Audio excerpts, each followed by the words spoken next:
Jai Hind everyone. I am leading cadet Nikhil Rajput from 1 Delhi Naval Unit, Delhi Directorate. I have done All India Nausainik Camp 2022.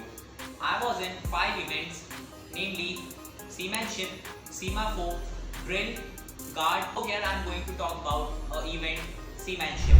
In Seamanship, basically you have 13 knots, and the event is all about that you have to remember the uses of these 13 knots. I am going to tell you how to make these knots and also its uses. Okay, first of all, there are 3 types of knots, namely the bend, knot and hitches. So let me tell you the uses of these 3. The bend is used to join 2 ropes.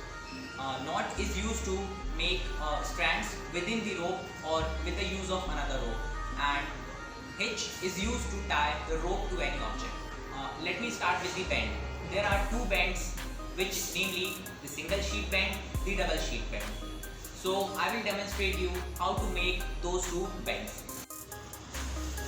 ठीक है, तो single sheet band और double sheet band हम अभी देखते हैं. यहाँ पर हम 2 अलग अलग रोप्स को ज्वाइन करते हैं जो कि इक्वल डायमीटर की होती है. सिंपल शब्दों में बोले तो जो रस्सी सेम मोटाई की होती है उन्हें जोड़ने के लिए हम इन बैंड का यूज़ करते हैं. उसके लिए हम किसी एक रोप को लेंगे और पहले उसमें एक आई बना देंगे. आई का मतलब जब भी 2 चीज़ों के बीच में गैप होता है तो उसे आई बोला जाता है. फिर उसी में हम दूसरे रोप को लेंगे और नीचे से इंसर्ट करेंगे. ये इसका टर्मिनल पॉइंट समझिए. इसको हम यहाँ से इंसर्ट करेंगे. अब जब आप ऐसे देखते हैं तो ये आपका राइट साइड होगा, ये आपका लेफ्ट साइड होगा, या फिर ऐसे भी आप इसको अपनी तरफ रखिएगा तो ये आपका राइट साइड हुआ, ये आपका लेफ्ट साइड हुआ. इसमें आपको क्या करना है, ये जो टर्मिनल पॉइंट है उसको राइट साइड से नीचे की तरफ ले जाना है और पूरा नीचे से टर्न करके आपको उसे लेफ्ट साइड से ऊपर की तरफ लाना है, कुछ ऐसे. और फिर से आपको टर्मिनल पॉइंट पकड़ के राइट साइड से अंदर इंसर्ट करना है. ऐसे होते हुए ये नीचे की तरफ आ जाएगा और दोबारा से जहाँ से इंसर्ट किया था वहाँ से टर्मिनल पॉइंट को एक साथ पकड़ के आप ऐसे पुल कर दीजिए. ये आपका सिंगल शीट बैंड होता है और इसका यूज़ मैं आपको बता ही चुका हूँ. 2 इक्वल डायमीटर्स की रोप को ज्वाइन करने के लिए इसका उपयोग किया जाता है. Now the second is double sheet bend. बस double sheet bend single sheet bend का एक ज़्यादा सिक्योर पार्ट है. मतलब अगर आप थोड़ा और अच्छे से टाइट से सिक्योर करना चाहते हैं रोप को तो आप डबल शीट बैंड का यूज़ करते हैं. इसमें बस हम एक स्ट्रैंड और लगाते हैं. तो दोबारा से देखिए, दोबारा से हमने आई बनाया एक रोप में, दूसरी रोप को हमने इंसर्ट किया यहाँ से और राइट साइड से हम रोप को नीचे की तरफ ले जाते हैं. दोबारा लेफ्ट साइड से लाए ऊपर की तरफ और राइट साइड से इंसर्ट किया. सिंगल शीट बैंड में हमने इसे यहाँ से पकड़ के खींच लिया था, लेकिन हमें दोबारा से एक बार इसको इसके अराउंड ट्विस्ट करना है और फिर से इसको राइट साइड से निकाल देंगे. राइट साइड से निकाल के दोबारा से पकड़ लेंगे. पिछली बार हमने ऐसे एक स्ट्रैंड लगाया था, इस बार डबल शीट बैंड में हम 2 स्ट्रैंड लगाएंगे. बस इतना ही फ़र्क है. ये थोड़ा ज़्यादा सिक्योर होता है और फिर इसे पकड़ के खींच देंगे. कुछ ऐसा बनेगा डबल शीट बैंड ये. और इसका भी यूज़ वही सिंगल शीट बैंड की तरह सेम है. ये भी 2 इक्वल डायमीटर्स की रोप को ज्वाइन करने के लिए यूज़ किया जाता है, but this is more secure than single sheet bend. So I hope आपको वो 2 बैंड्स क्लियर हो गए होंगे. Now we move on to the knots. So we have 4 types of knot, namely reef knot, figure of 8 knot, bowline on the bight. ठीक है, तो चलते हैं. सबसे पहले हम रीफ नॉट से स्टार्ट करेंगे. ये नॉट थोड़ा कंफ्यूजिंग हो सकता है, तो प्लीज़ इसको ध्यान से समझिएगा. यहाँ मैंने सेम रोप लिया है. आप समझिए कि डिफरेंट रोप भी ले सकते हैं और आप एक रोप भी ले सकते हैं यहाँ पर. ठीक है, यहाँ पर आपको क्या करना है, एक रोप को नीचे रखना है, एक रोप को ऊपर रखना है. आप किसी भी रोप को ऊपर रख सकते हैं, किसी भी रोप को नीचे रख सकते हैं, दिक्कत उसमें नहीं है. बस ये याद रखिएगा कि कौन सा रोप ऊपर था, क्योंकि इसका काम आपको बाद में पड़ने वाला है. तो जो रोप ऊपर था उसको आपने एक बार ट्विस्ट करके ऐसा गांठ बना दिया. आप सभी अपने घर में ऐसा गांठ तो बनाते ही होंगे, बहुत सिंपल है. मम्मियाँ लेती हैं, मतलब इसको ऐसे करके गांठ बना दिया. अब ध्यान देने वाली बात क्या है, सपोज मानिए ये रस्सी ऊपर की तरफ थी, तो यहाँ पर आपने एक गांठ बनाया ऐसे करके। अब ये रस्सी आपने ऊपर रखी थी, यहाँ से ऊपर से गांठ बनाया था, तो इस रस्सी में यहाँ से नीचे से गांठ बनाएंगे आप।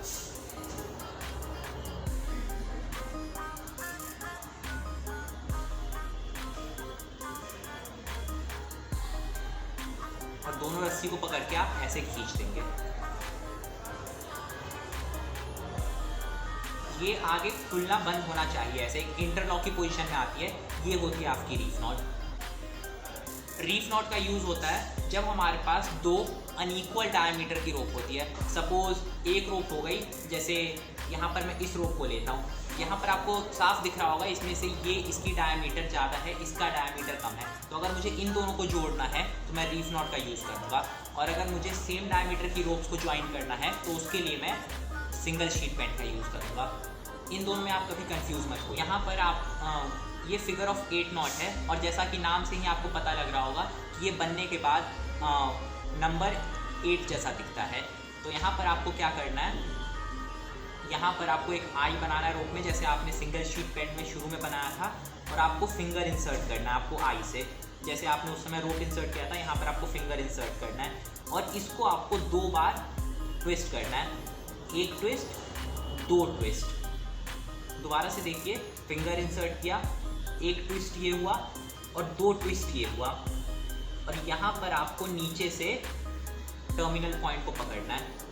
ये देखिए, ये मैथमेटिक्स के नंबर 8 की तरह लग रहा होगा, और यहाँ पर आपने फिगर ऑफ 8 बना लिया है। अब इसका यूज़ क्या होता है, ये तो फिगर ऑफ 8 दिखाने के लिए है। अगर आप इसको थोड़ा सा टाइट कर देते हैं तो यहाँ पर आपको एक गांठ बंदी हुई दिख जाएगी, वो लाइन, ठीक है। तो इसको मैं आपको एक कहानी के थ्रू समझाऊंगा। तो कहानी ऐसी है कि मैं अपने गांव गया था, और उस गांव में एक तालाब था, ठीक है। ये रहा, ऐसा तालाब था। वैसे तो मुझे वहाँ जाने के लिए मना किया गया था, लेकिन फिर भी मैं वहाँ चला गया, and I don't regret that. तो तालाब था, और तालाब के नीचे से एक पेड़ निकल के आता था वहाँ पर। तो धूप बहुत हो रही थी, तो मैं उसी पेड़ के छाए में ऐसे बैठा हुआ था, और पता नहीं गाँव के लोग कुछ ऐसा मानते थे कि उस तालाब में एक डायन रहती थी, तो शायद मुझे इसीलिए वहाँ पर जाने के लिए मना किया गया होगा। तो मैं उस पेड़ के छाँव में बैठकर उसी डायन का इंतज़ार कर रहा था। तो मैंने उसे 1-2 बार आवाज़ भी लगाया, शायद डायन निकल के आएगी। डायन तो निकल के नहीं आई, लेकिन अंदर से एक सांप निकल कर आया, और सच बता रहा हूँ, उस समय मैं डायन से ज़्यादा सांप से डर गया था। तो मजाक हटाइए, तो सांप वैसे बाहर निकला, और सांप की प्रवृत्ति होती है तो वो मुझे काटने के लिए दौड़ा मेरी तरफ। तो मैं पीछे हट गया, तो वो पेड़ की तरफ आया, सीधे तरफ से आया था, और मुझे ना काट पाया, तो वो पेड़ के उल्टी तरफ से जाके मुड़ गया और दोबारा तालाब में चला गया।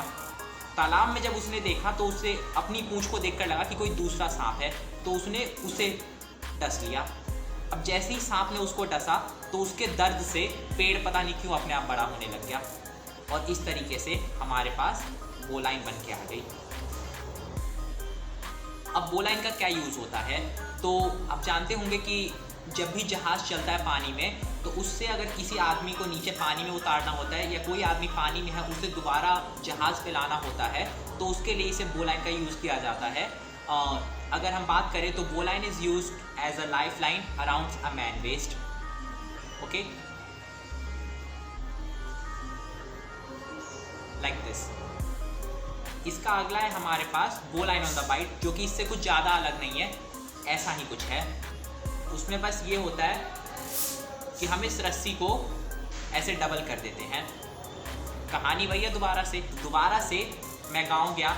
इस बार तालाब थोड़ा ज़्यादा मोटा हो गया था, ऐसे वैसे ही तालाब बना, सारी कहानी वैसी ही है। तालाब बना, तालाब के नीचे से एक पेड़ आता था, मैं पेड़ की छाँव में बैठा हुआ था। इस बार सांप तैयारी के साथ आया था, सांप भी खाते पीते घर का होगा इस बार। वो जब निकला इतना मोटा सा सांप था, तो इस बार सांप ने बहुत बड़ा सा मुंह खोला, और मुझे काटने की बजाय उसने पूरे तालाब को ही निगल लिया। ऐसे उसने पूरे तालाब को निगल लिया। अब ये देखिए, ये सांप का मुंह है, ये तालाब है, और ये पेड़ है। यहाँ पर आपको क्या करना है, तालाब को बड़ा करना है। पेड़ को पकड़े रहिए और तालाब को ऐसे बड़ा कीजिए। तालाब का एक साइड बड़ा हो जाएगा, एक साइड छोटा हो जाएगा। और यहाँ करके इसको ऐसे सिक्योर कर दीजिए। ये अब ये क्या होता है, ये किसी आदमी को ऊपर नीचे उठाने के काम आता है।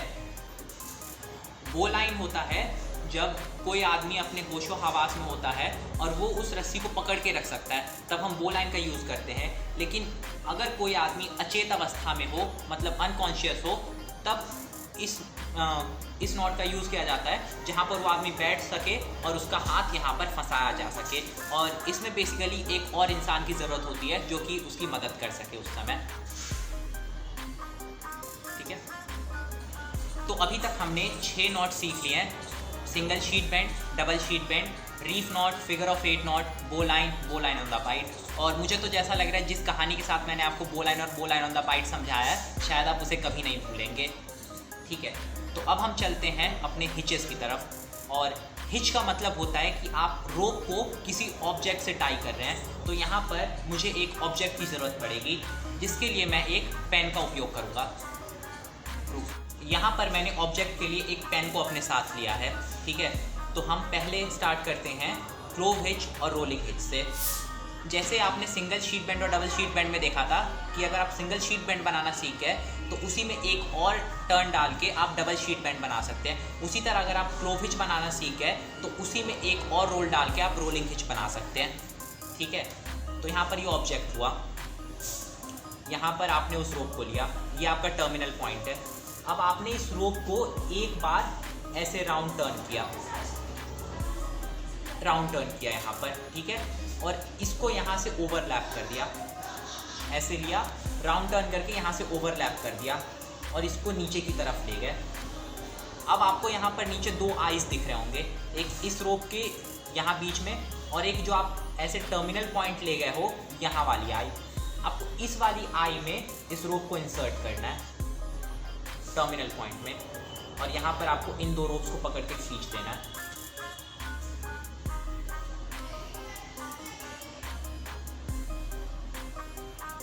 ये होता है सिंगल शीट बेंड।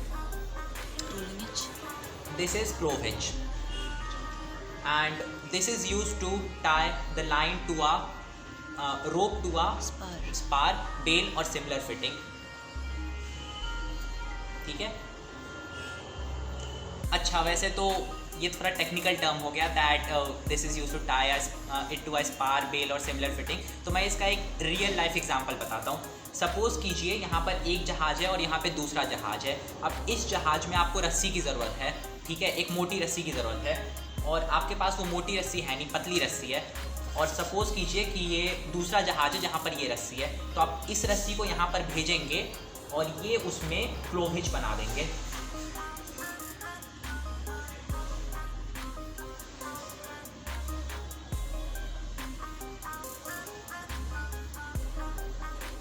यहाँ पर ये क्लोव हिच बना दी गई है इस रस्सी में।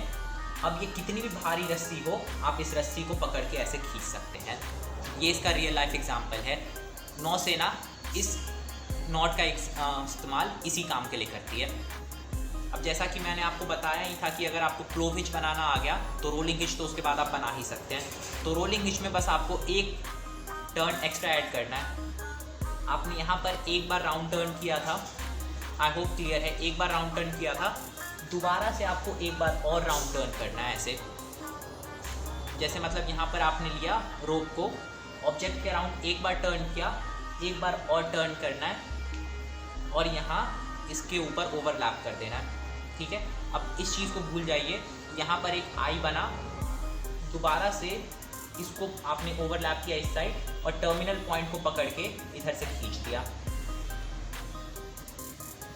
अगर आपको जानना है कि ये रस्सी सही बनी है या नहीं बनी है तो यहाँ पर आपको 1 2 3 रस्सियाँ दिख रही होंगी और एक रस्सी ऊपर से ऐसे ओवरलैप कर रही है। अगर ऐसा हो रहा है तो मतलब आपका रोलिंग हिच सही है। और इसका यूज़ अगर बोला जाए तो जो क्लोव हिच का यूज़ होता है वही इसका यूज़ होता है, बस ये थोड़ा ज़्यादा सिक्योर होता है। और सिक्योर क्यों होता है? क्योंकि इसमें ऑब्वियसली एक राउंड ज़्यादा है तो इसलिए थोड़ा ज़्यादा सिक्योर होता है। अगर रोप थोड़ी ज़्यादा थिकनेस की हुई तो उसको खींचने के लिए आप इसका यूज़ कर सकते हैं। और ये बिल्कुल खुलेगा नहीं, कितनी भी भारी चीज़ हो ये खुलेगा नहीं। और अगर इसे आप खोलना चाहें तो बहुत आसानी से खोल सकते हैं। खुल गया। तो हम अगले हिच पे चलते हैं, which is R Martin spike hitch. यहाँ पर हम सिमिलरली एक आई बनाएंगे, आई बनाया हमने यहाँ पर, और नीचे से एक रोप ऐसे इंसर्ट कर देंगे, तो यहाँ पर एक गैप बन जाता है। मतलब ऐसे नीचे से रोप इंसर्ट किया, ये एक छोटा सा गैप बनता है इन 3 रोप के बीच में। यहाँ पर हम किसी ऑब्जेक्ट को ऐसे इंसर्ट कर सकते हैं, और फिर यहाँ पर इस टर्मिनल पॉइंट को और यहाँ इस स्टार्टिंग पॉइंट को पकड़ के हमें पुल करना होता है। अब आप सोच रहे होंगे इसका यूज़ क्या होता है। तो सपोज़ कीजिए इस तरफ हमने एक गांठ बांध दी है और इस तरफ हम इसी तरह एक दूसरी गांठ बांध देते हैं, तो क्या है आपको एक ये सीढ़ी की तरह नहीं लग रही है? तो बस ये इसी काम आती है। नौसेना इस नॉट का यूज़ एक सीढ़ी बनाने के लिए करती है, जहाँ पर मतलब एक टेम्परेरी नॉट लगाना होता है, और जैसे ही इसका काम हो जाता है तो इसको ऐसे हटाकर इस तरीके से खोल दिया जाता है। तो यहाँ पर एक ऑब्जेक्ट है हमारे पास और एक रोप है। अब इसको थोड़ा ध्यान से समझिएगा, क्योंकि तो यहाँ पर आपको क्या करना है, रोप थोड़ा सा यहाँ पर मतलब थोड़े लेंथ की रोप रखिएगा, और कुछ लेंथ के बाद यहाँ पर आप इसको ऑब्जेक्ट के ऊपर रख दीजिए ऐसे। यहाँ पर आपने इसे ऐसे ऑब्जेक्ट के ऊपर रखा। अब आपको इस रोप को नीचे से लेकर आना है और इस रोप के अराउंड एक बार टर्न करना है। नीचे से निकाल के लाया और इस रोप के अराउंड एक बार आपने इसे टर्न किया, ठीक है। कुछ ऐसा बनेगा यहाँ पर, ये एक ऐसा स्ट्रक्चर बनेगा। यहाँ पर दोबारा से आप इस रोप को नीचे ले जाएंगे तो यहाँ पर आप नोटिस कर सकते हैं कि एक आई बन रहा है, और आई मैंने आपको बताया ही है कि रोप के बीच में या फिर रोप और ऑब्जेक्ट्स के बीच में जो गैप होता है उसे हम आई कहते हैं। तो यहाँ पर एक आई बन गया है, और जो टर्मिनल पॉइंट है आप उसको उसी आई में एक बार इंसर्ट करेंगे और इसे आप टाइटली पुल करेंगे तो कुछ ऐसा स्ट्रक्चर बनेगा। देखिए, ये हमारी पहली गांठ थी और ये हमारी दूसरी गांठ है। इसी तरह दोबारा से ये नीचे आ गया है, फिर आप इसको नीचे से ले जाएंगे तो एक आई बनेगा यहाँ पर, और टर्मिनल पॉइंट को आप ऑब्जेक्ट के ऊपर से लाकर एक बार फिर से दोबारा ऐसे ही पुल थ्रू करेंगे। देख रहे हैं आप, मतलब अब आप इसको जितने बार भी करते रहिए, ऐसे ही सेम स्ट्रक्चर बार बार बनता रहेगा। ये देखिए, इसे मार्लिन हिच कहा जाता है। तो इसका यूज़ क्या होता है? आप लोगों ने कभी सेल के बारे में सुना है? अच्छा, नहीं सुना है सेल के बारे में, तो मैं बता देता हूँ। सेल मतलब आप लोगों ने बोट के बारे में सुना है कभी? बोट देखा है कभी? उसमें आपने कुछ कपड़ा सा लगा देखा होगा। तो जब हम उस कपड़े को एक बार बांधते हैं तो उसको बांधने के लिए हम इसका यूज़ करते हैं। सपोज़ कीजिए कि ये एक कपड़ा है, तो जब आप इसको एक बार इकट्ठा करेंगे एक जगह पे, तो वहाँ पर इस नॉट का यूज़ किया जाता है। देखिए कितने आराम से, कितनी टाइटली ये उस कपड़े को बांध के रख सकता है। ये नॉट, ये हिच उस चीज़ के लिए यूज़ किया जाता है। वहाँ पर ऑब्जेक्ट आपका हो गया वो सेल, और नॉट हो गया ये, ठीक है। अगले नॉट पे चलते हैं, जो होता है टिम्बर हिच। आपने एक ऑब्जेक्ट लिया, इस ऑब्जेक्ट में आपने एक बार राउंड टर्न किया। राउंड टर्न मतलब जैसा कि मैंने आपको क्लोव हिच में बताया था, यहाँ पर उसी तरह राउंड टर्न करना है, लेकिन इस तरफ ले जाने की जगह आप दोबारा इसको नीचे की तरफ ले आएंगे। ये कुछ ऐसा दिखेगा। राउंड टर्न हुआ, देन यहाँ पर एक ये रोप बच रही है और एक ये टर्मिनल एंड वाली रोप बच रही है। इसको आप यहाँ ऐसे ऊपर से लेके जाएंगे और बीच में ये जो आई बन रही है दो रोप्स के बीच में, यहाँ से आप इसको बाहर निकालेंगे और थोड़ा नीचे ही इसको ऐसे छोड़ देंगे। तो ये कुछ ऐसा स्ट्रक्चर बनेगा। आप इसको एक बार दोबारा भी बना सकते हैं। दोबारा से आप इसको नीचे से लेके गए और दो रोप के बीच में जो आई था वहाँ से आपने इसको ऐसे निकाल दिया। ये जो मैं स्ट्रक्चर बना रहा हूँ इसे हाफ हिच कहते हैं। तो ये हुआ ऐसे राउंड टर्न और एक half hitch, two half hitch. So this is round turn and two half hitch. और इसका यूज़ होता है, this combination is use to secure heavy loads to spar, ring और शैकल। अब ये आपके लिए थोड़ा सा मतलब टेक्निकल टर्म हो गया है, तो इसको आसान भाषा में मैं ये समझाना चाहूँगा कि मान लीजिए ये कोई बहुत हैवी लोड है, मतलब अच्छा आप ये तो जानते हैं कि जहाज़ में सामान, रसद वगैरह आती है, राशन का सामान आता है, तो उस सामान को ऊपर या नीचे पहुंचाने के लिए इसका उपयोग किया जाता है, इसका यूज़ किया जाता है। ठीक है, मान लीजिए कि ये कोई आटे की बोरी है, तो इसको ऊपर या नीचे पहुंचाने के लिए आप इस हिच का यूज़ करेंगे। ठीक है, अब आखिरी हमारे पास बची है टिम्बर हिच और टिम्बर एंड हाफ हिच। तो अगर आप टिम्बर हिच समझ जाते हैं तो उसके बाद आपको टिम्बर एंड हाफ हिच समझने में कोई परेशानी नहीं होगी।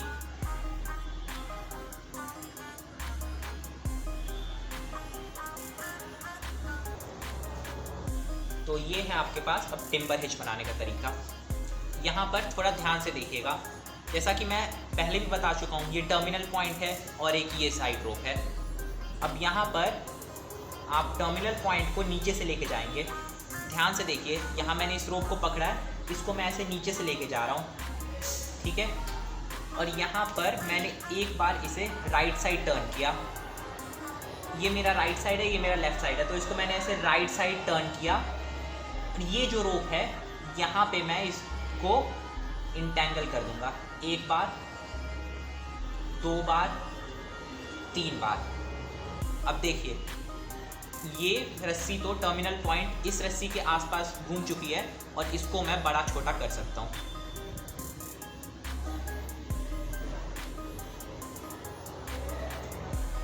This is your timber hitch. और इसका यूज क्या होता है?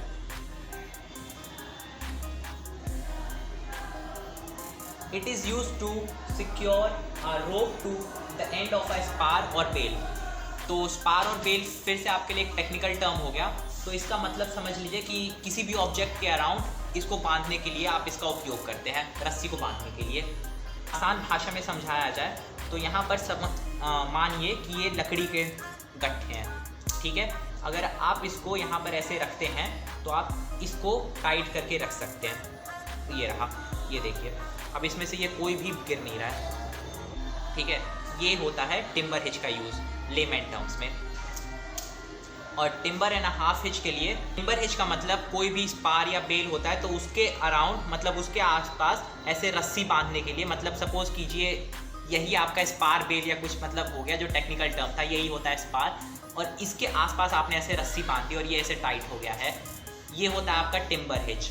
और टिम्बर एंड हाफ हिच में क्या हुआ, आपने इस रस्सी को पकड़ा और एक हाफ हिच यहाँ पे बना दिया। इस रस्सी को आप ऐसे ऊपर से लेके गए, एक आई बन चुकी है यहाँ पे, यहाँ पर आप देख सकते हैं एक आई बन चुकी है, वहाँ इस आई से आप इस टर्मिनल पॉइंट को बाहर की तरफ निकाल देंगे। अब मैंने क्या बताया था, टिम्बर हिच का यूज़ होता है कि जब आपके पास ऐसे स्पार बेल या कुछ ऐसे सिमिलर चीज़ें हो जिसको आप एक जगह इकट्ठा करके रखते हैं, और अगर इसी को आपको ऊपर नीचे कैरी करना है या फिर कहीं पे ट्रांसपोर्ट करना है तो उसके लिए आप इसमें इस हाफ हिच का भी यूज़ करते हैं। तो बेसिकली अगर मैं उन दोनों का यूज़ अलग अलग बोलूँ तो timber hitch is use to secure a rope end to a spar or bale, and timber and half hitch is use to tow, hoist or lower spar. अब एक बार मैं बता देता हूँ इसका मतलब क्या होता है। टो का मतलब होता है खींचना। तो आप जानते हैं कि कभी जहाज़ होता है, कोई जहाज़ जब उसका इंजन बंद हो जाए तो वो आगे पीछे जा पाएगा, नहीं जा पाएगा, तो उसके लिए कुछ टग बोट्स होती है जो कि बोट्स को टो करती है, मतलब खींचती हैं, तो वहाँ पर इस नॉट का यूज़ होता है, ठीक है। टो, हॉइस्ट का मतलब फहराना, तो झंडा फहराना, उस समय भी इसी नॉट का यूज़ किया जाता है। और लोअर स्पार का मतलब ये स्पार है, इसको लोअर करना, मतलब नीचे भेजना या ऊपर। तो एक बार हमने जो भी सीखा है उसको हम दोबारा से रिकॉल करते हैं। तो सबसे पहले हमने दो बेंड सीखे थे, single sheet bend, double sheet bend. फिर हमने 4 नॉट सीखे थे, reef knot, figure of 8 knot, bowline on the bight. और उसके बाद हमने 7 हिच सीखे थे, clove hitch, rolling hitch, marline hitch, marlinespike hitch, timber hitch, timber and half hitch, and round turn and 2 half hitch. तो मैं उम्मीद करता हूँ कि आपको ये नॉट समझ में आए होंगे। चैंपियनशिप के इवेंट में अपना बेस्ट परफॉर्मेंस देंगे। जय हिंद।